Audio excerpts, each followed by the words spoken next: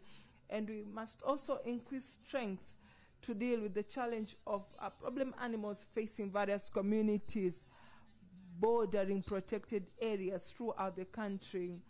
I promise you that the government will increase rangers, protection posts, methods, and modern equipment, including drones, to deal with these impacts. Honorable Speaker, another area which will be given a priority is in the construction sector. Our priority will be to complete various road construction projects that have already started and are ongoing. We'll increase the speed of implementation of road projects through town roads to reach our goal of connecting all districts and regional headquarters with tarmac-leveled roads. For Dar es Salaam, we'll improve the main roads by building flyovers at road intersections in the following areas: Morocco, Mwenge, Magomeni, and Tabata. And the construction of the remaining phases of our BRT infrastructure, we are also going to complete it. We'll build the capacity of UDAT so it can manage the operation of these buses well. We'll also complete the construction of important bridges, the Msimbazi River Bridge. Honorable Speaker, will also increase the budget and capacity of TARURA to improve internal and rural roads to ensure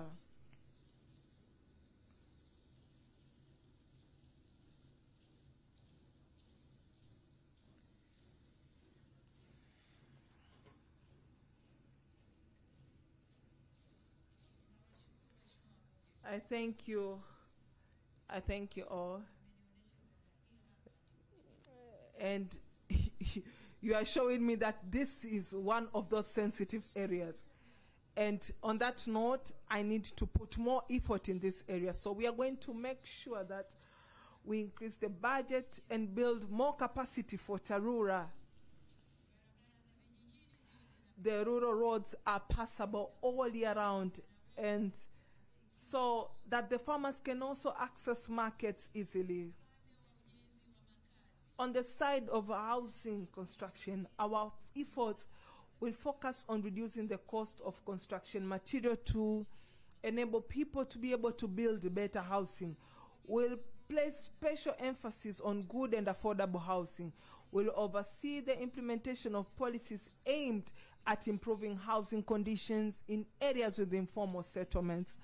We'll also work with the private sector to increase investment in urban development projects by directing ourselves to the construction of affordable housing. Alongside that, we'll also increase the speed of formalizing residential areas and strengthening land conflict resolution by surveying land nationwide with modern satellite technology. Honorable Speaker, there is no economic and social development without reliable and affordable electricity. None. In the past period, we managed to increase the level of electricity generation from 1,600 megawatts to 4,000 megawatts. And we also extended electricity infrastructure to every village. As we head towards 2030, we have set ourselves the goal of doubling the electricity generation to reach 8,000 megawatts and continue to expand the electricity grid to reach all villages in the country. We'll increase generation by using various energy sources that our country is blessed, including water, solar, gas, geothermal and wind, and even nuclear power. Likewise, through the robust grid plan, we'll complete the construction of electricity transmission infrastructure and will increase electricity substation to ensure economic activities and residences get the required power. Our goal by 2030 is that all regions of Tanzania are connected to the national electricity grid to ensure a country's energy security for petroleum. We will improve infrastructure for receiving and storing petroleum in our ports and strategic areas. We'll also oversee the implementation of the clean cooking energy strategy. Our goal is to reach 80% of Tanzanians using clean cooking energy by 2034, a step that will reduce environmental damage and protect the health of the users. On the side of natural gas, Honorable Speaker, let me remove the fears that we are at a good stage in the negotiations. We took our time because our intention is to complete these negotiations for this huge and historic project of $42 billion for natural gas extraction. If we agree with the investors, that project will completely change the image and the face of our economy. In our negotiations, we took our time because we had to make sure that whenever we are doing the negotiation, we are considering the broad interest of the country and ensuring that this project will benefit Tanzanians directly. Likewise, we'll also focus on increasing research on natural gases in offshore and onshore areas. Honorable Speaker, since Tanzania is the main gateway to other East and Southern African countries, we are compelled to invest heavily in transport and transportation infrastructure so we can serve well our brothers and sisters who are not fortunate to have sea entry and exit gates.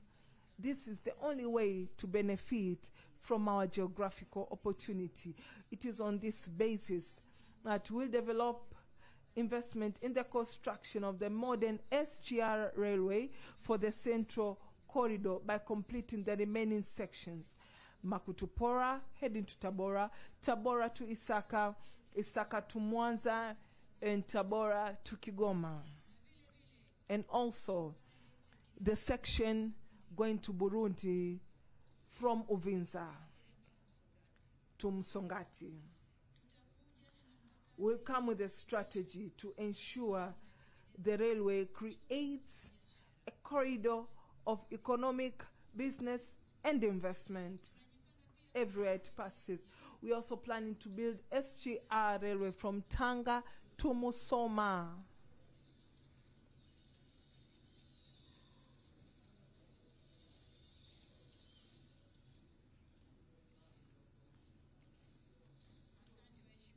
Thank you so much.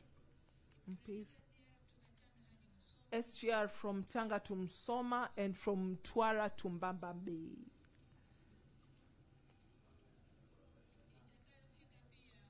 Which will also reach in the areas of Mchuchuma and Liganga.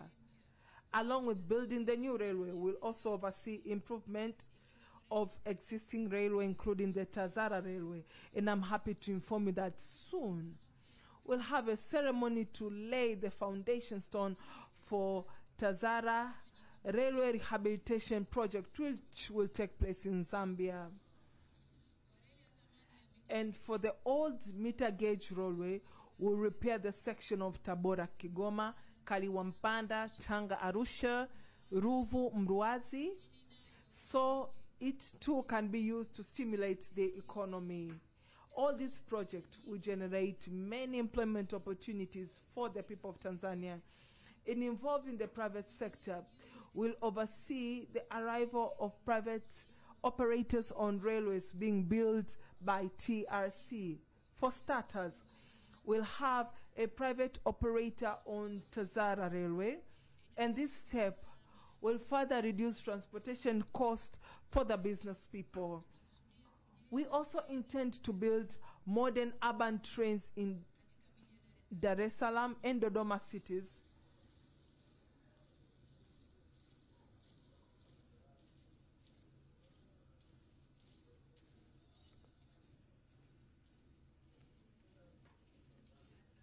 Thank you so much. Thank you.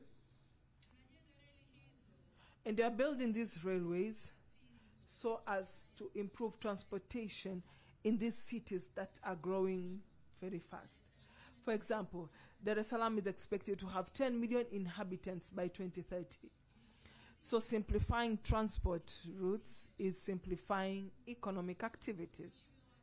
Honorable Speaker, focusing on the transportation side, our policy direction is to build a multimodal transport system which will ensure that ports, all airports, and railway stations have integration of transport and transportation of passengers and cargo by various means.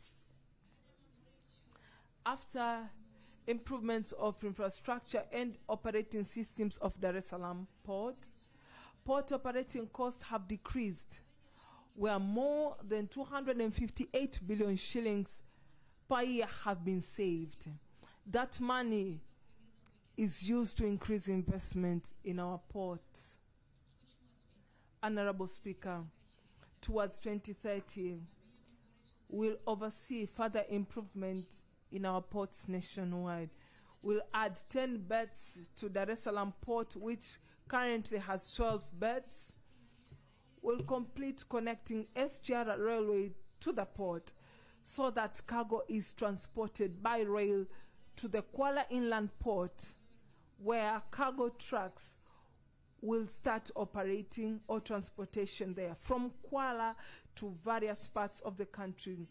Likewise, we'll also improve our Indian Ocean ports, including Tanga, which will be connected by railway to Musoma Port in Mara. We'll do expansion and improvement at Mtwara Port, which also we intend to connect by railway to the port being built at Mbaba Bay in Nyasa in Ruvuma region. The new port that will be built in Bagamoyo will be connected to the Kuala Inland Port. Similarly, we'll also develop our Great Lakes ports of Mwanza, Kigoma, and Kalema in Tanganyika, and will complete the repair and construction of passenger and cargo ships that will provide services through these ports, including MV Mwanza, which has already started providing services in the Lake Zone. Alongside that, we'll also complete the acquisition of a large ship that will provide services in the Indian Ocean. Honorable Speaker, on the side of air transportation, amongst other things, we have planned that by 2030, we'll further strengthen our Air Tanzania company by adding 8 new aircrafts to enable the company to increase flights in and outside the country. And our direction is to open up the country and making Julius Nyerere International Airport a hub for international flights. And furthermore, we'll also complete the construction of various airports that are ongoing, including Msalato International Airport at Dodoma, the airports of Mwanza, Iringa, and Mpanda. And furthermore, we'll add large airports, especially those located on the borders of the country, with the aim of continuing to expand business and tourism. Among those projects are Mugumu Airport towards Serengeti National Park, Njombe Airport to promote business of crops and fruits and simplifying their transportation, and Kiabanchwa Airport in Kagera, which will open more opportunities for Kagera region. The government will build an aviation university and strengthen training and attract more experts, including pilots, engineers, and flight attendants. Honorable Speaker, as we are implementing digital economic strategy, investment in ICT is very important. So we'll continue the work of ensuring our systems are able to interlink and integrate, and will include new systems and increase the use of modern technologies, including AI, to improve performance and service delivery. Through UCSAF and service provider companies will ensure internet services reach more Tanzanians to help them join in financial inclusion systems and grow their businesses. We'll also build a digital technology institute to build capacity of our youth to compete in the world of science and technology. Honorable Speaker, environmental conservation is a very important matter in the development we plan and anticipate towards 2030. We'll continue to emphasize on environmental conservation and other things. We'll also put more emphasis on the management of the carbon trade business for the benefit of the people in respective areas and the nation at large. Likewise, this step will help to reduce contract conflicts in the future. Honorable Speaker, we'll continue to protect the freedom of the media so that Tanzanians get their right to obtain information in and out of the country. We'll continue to issue licenses to media outlets and protect their freedom to do their work by following the laws of the country. We'll strengthen government information units so that they can provide information with expertise and timely. And furthermore, we'll also continue to recognize development journalists in the country through the Samia Kalamu Awards. Honorable Speaker, development of any country is seen in its culture and civilization, and moreover in today's world. Culture is a product and culture is also an economy. So we'll promote and make our language, Swahili language, a product.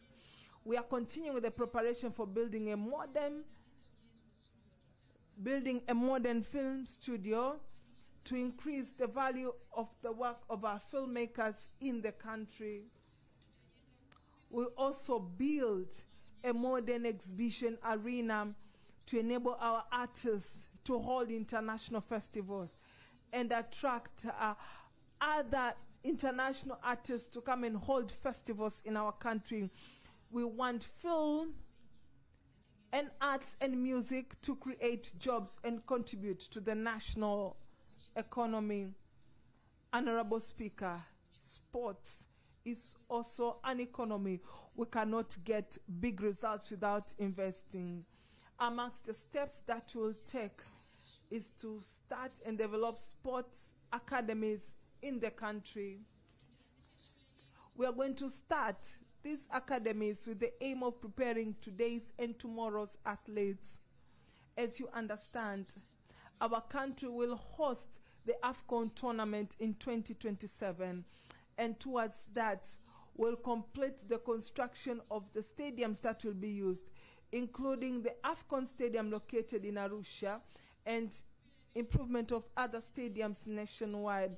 We'll also continue to attract various sports to be held here in the country to increase opportunities arising from hosting the sports. Honorable Speaker, Tanzania values international cooperation and would like to live with other nations on the basis of mutual respect and mutual benefit. The government has a genuine intention to develop the good relations that exist with friendly countries and international organizations. Always, we will focus on increasing friends and expanding economic opportunities for our country and its people. As a nation, we love to be respected, just like how we respect other nations.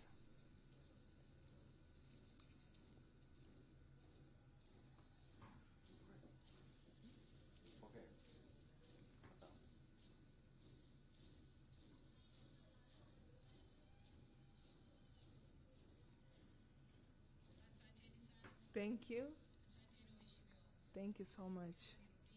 I want to repeat again, as a nation, would like to be respected the same way that we respect other nations. And in protecting the national sovereignty, there is no discussion. In protecting a nation, there is no discussion. We must ensure we protect our humanity, dignity, and freedom.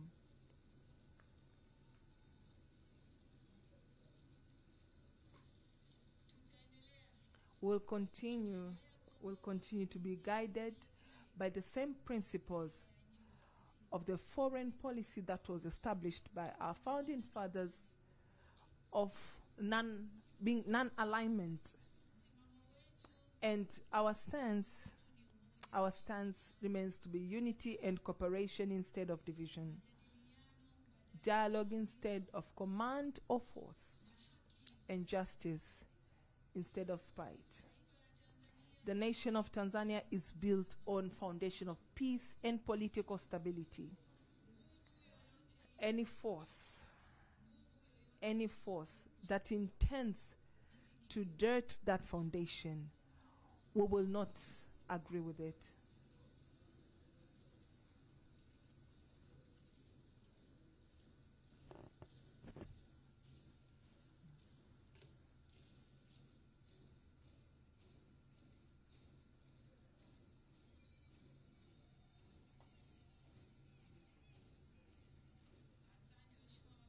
Thank you so much, MPs. Honorable Speaker. On the other hand, we'll continue to strengthen our defense and security organs to ensure defense of our borders, the protection of our citizens and our people is in safe hands. And likewise, the nation of Tanzania will also continue to fulfill its duty to contribute to regional and international peacekeeping missions. Honorable Speaker, we have discussed many issues, but the foundation of all this success is the rule of law, integrity, and accountability at every level, from top to the bottom. The achievement of all that we have talked about is to have strong foundations to ensure the people benefit from the country's resources and also getting the services they deserve. We direct our efforts towards the fight against corruption, embezzlement, wastefulness, negligence, lack of discipline, and lack of morals. We must control the few who want to take us back by promoting personal interests.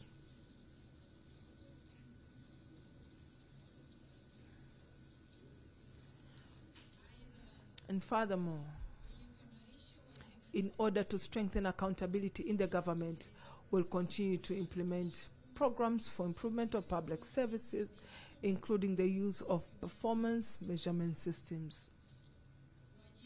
Responsibility goes with rights, or rights accompany responsibility. And therefore, alongside with wanting public servants to be accountable appropriately, we'll continue to improve the benefits of public servants according to the way the economy will allow. Honorable Speaker, we'll also strengthen the accountability and performance of public operations.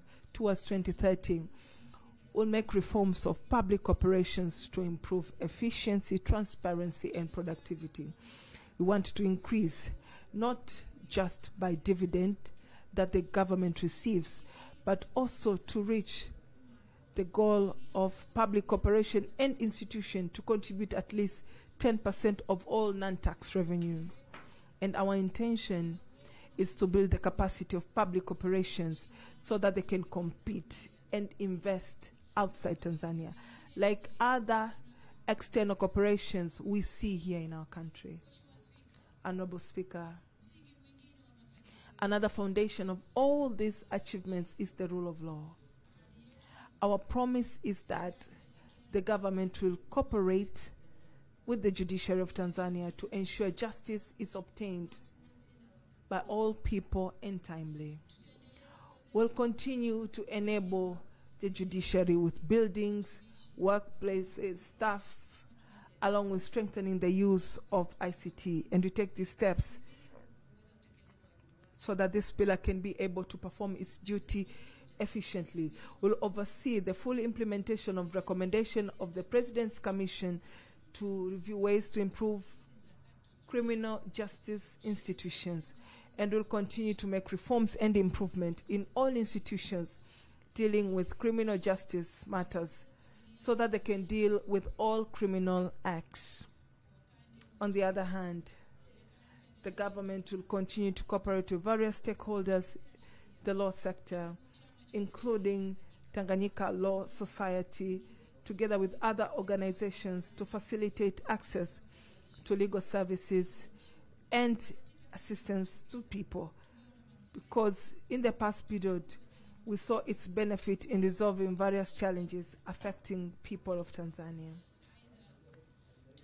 Furthermore, we'll complete the translation of all our laws into Swahili language, which is also an important step to ensure our people understand the country's laws easily. Honorable Speaker, I could not say everything that will be done in the next 5 years because time does not permit.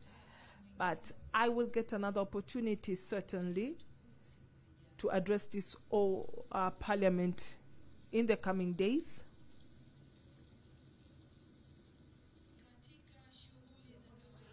In the normal affairs of the Parliament, the honorable ministers and deputy ministers that I will appoint soon under the supervision of the Honorable Prime Minister will get the opportunity to elaborate in detail the areas I have mentioned, along with the government vision to bring development to its people.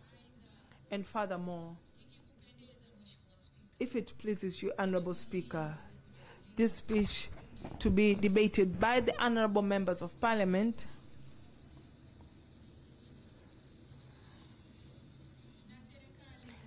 and the government will be ready to receive your remarks and recommendation with an open heart so that you can welcome them.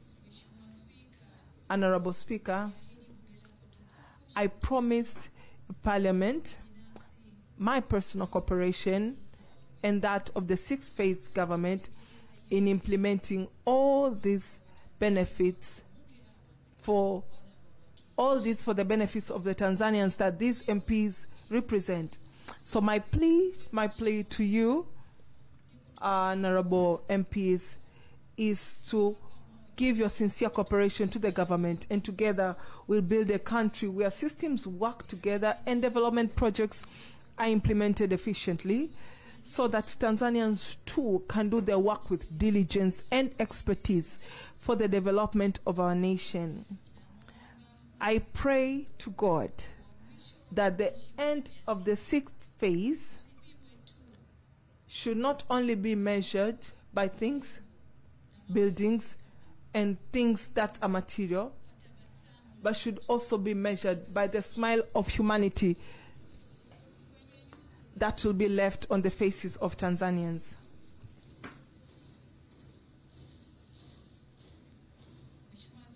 Honorable Speaker, please allow me to repeat that. I was saying that I pray to God that the end of the 6th phase government should not only be measured by things, materials, but should also be measured by the smile of humanity that will be left on the faces of Tanzanians.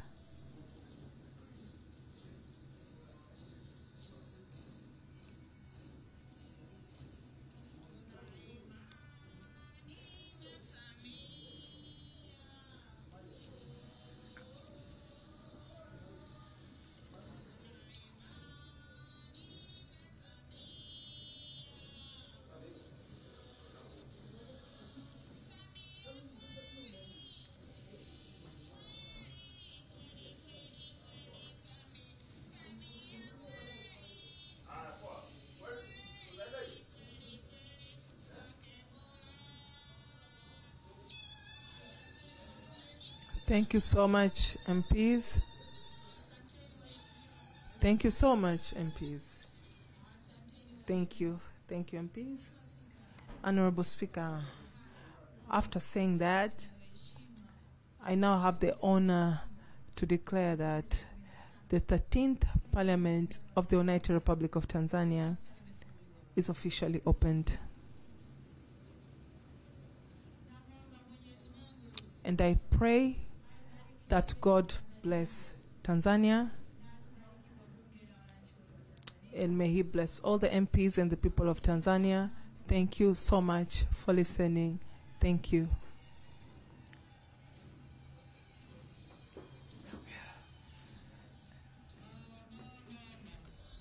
Mama huyo. Mama huyo.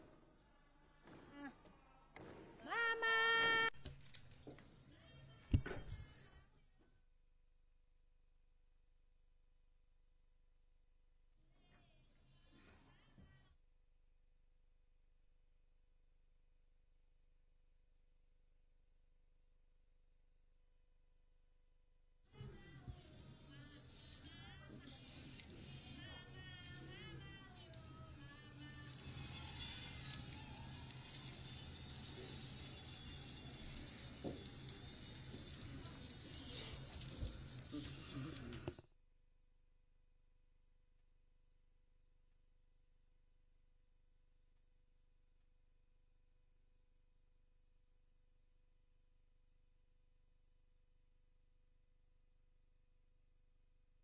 Which is full of interest of the nation. Congratulations, Your Excellency.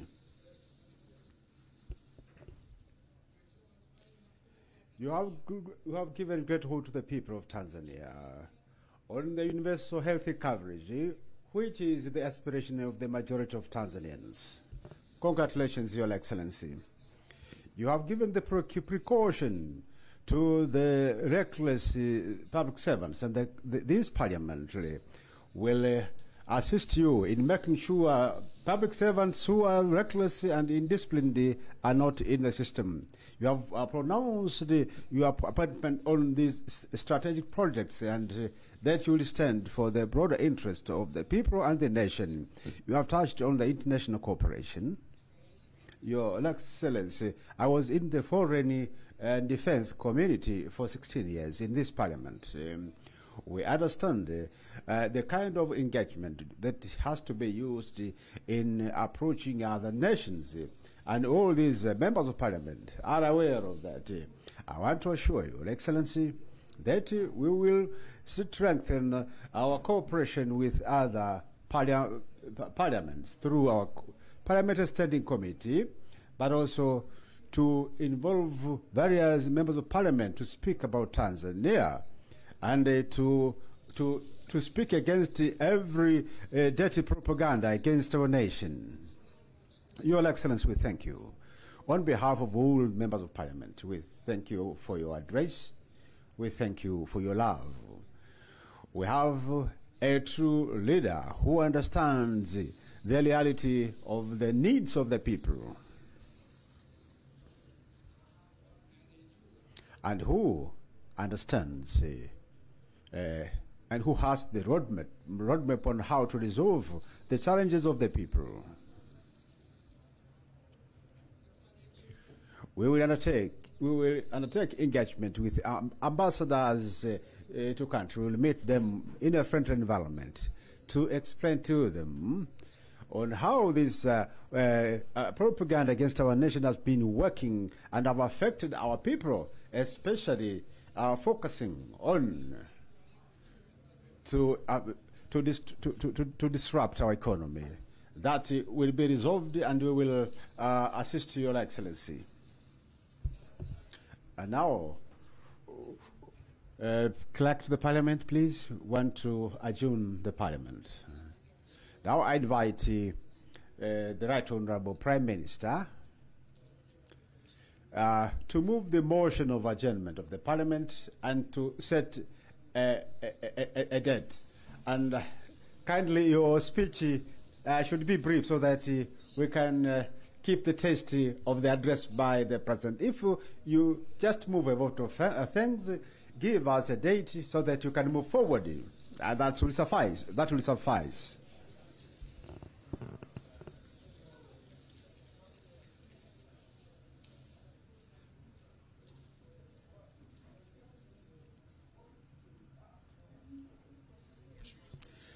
The Right Honourable Speaker, permit me to seize this occasion with a sincere heart to thank Her Excellency Dr. Samia Suluhu Hassan, President of the United Republic of Tanzania,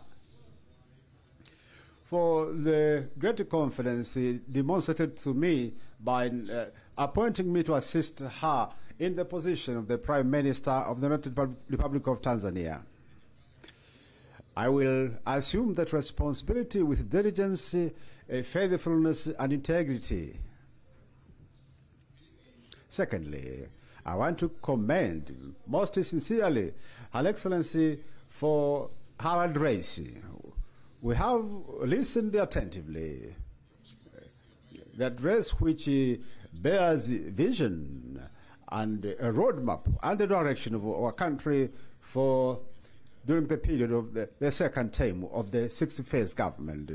To us in the government, on behalf of the government, ministers will be appointed, and all officials in the ministries and institutions here present.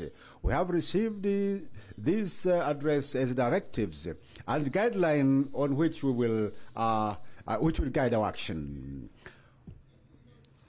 On the part of the Parliament, apart from other parliamentary businesses, we'll have the opportunity to ponder over, to analyze, and to discuss this address during the second session of our Parliament.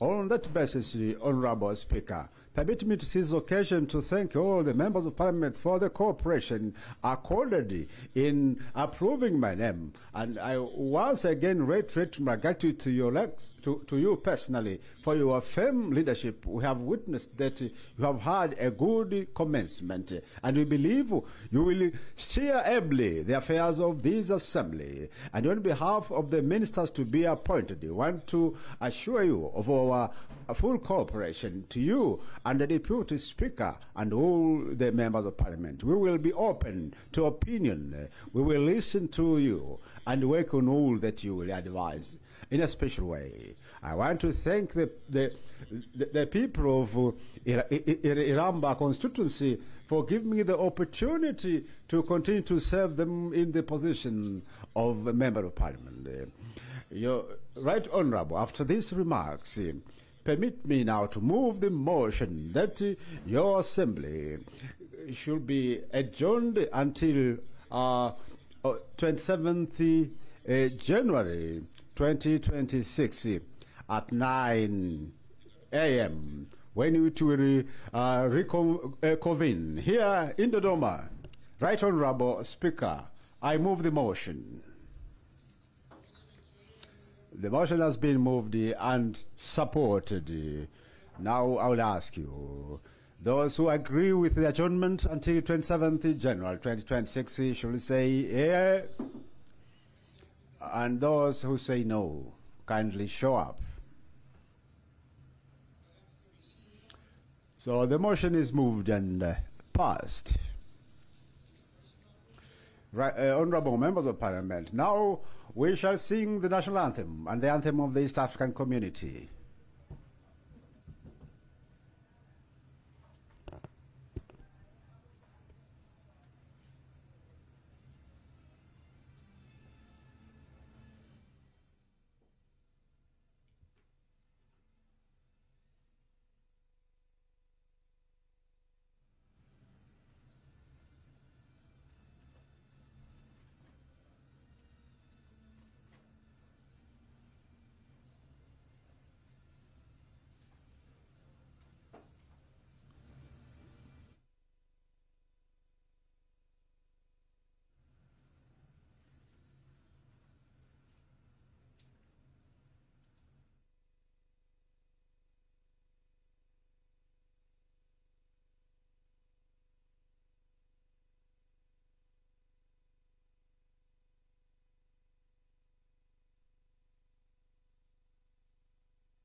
Waheshimiwa wabunge, Honorable members, from Monday to Friday, we'll be conducting a seminar.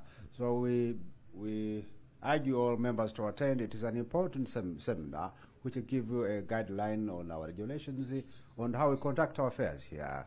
So I adjourn the Parliament until 27th January 2026.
Waheshimiwa wabunge, tuketi.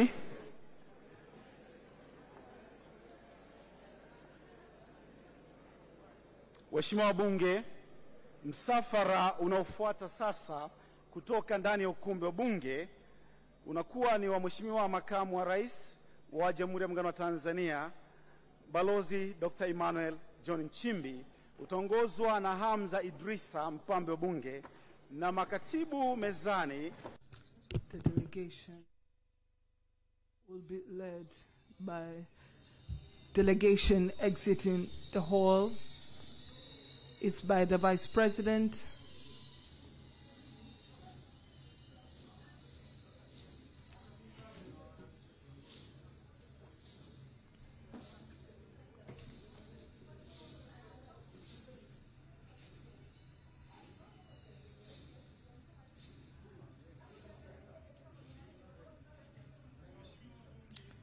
Honorable MPs. The third delegation is for the Deputy Speaker, Daniel Baransilo, together with the President of Zanzibar and the Revolutionary Council Chair, Dr. Hussein Ali Mwinyi, and the second Vice President of Zanzibar, Honorable Hussein Ahmad Abdullah. Then the Secretaries Ubi Yona Kirumbi, Zainab Kishonga, and the Sergeant at Arms is Sabi Rutiginga.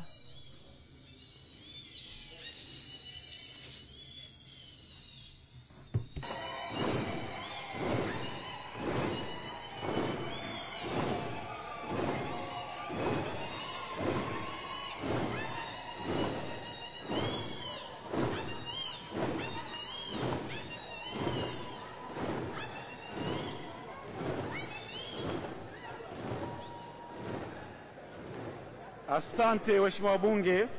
Thank you so much. And the following delegation, Sergeant of Arms, Mr. Shukuru Mkenga, and this is the procession for the Chief Justice of Tanzania and the one from Zanzibar, and the secretaries are Michael Chikokoto, Aziza Makwai, and Nema Msangi.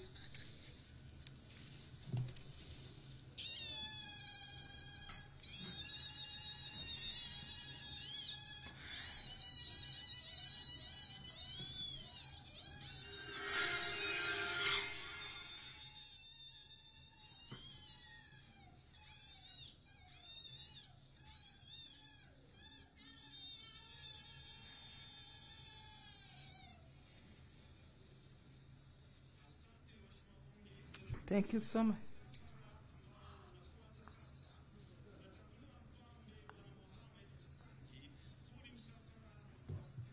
This is the procession of the Speaker from the House of Representatives, Honorable Al-Haj Zubair Al-Maulid, and the Secretaries, Monica Mwaga, Pili Omar, and Emmanuel Mpanda.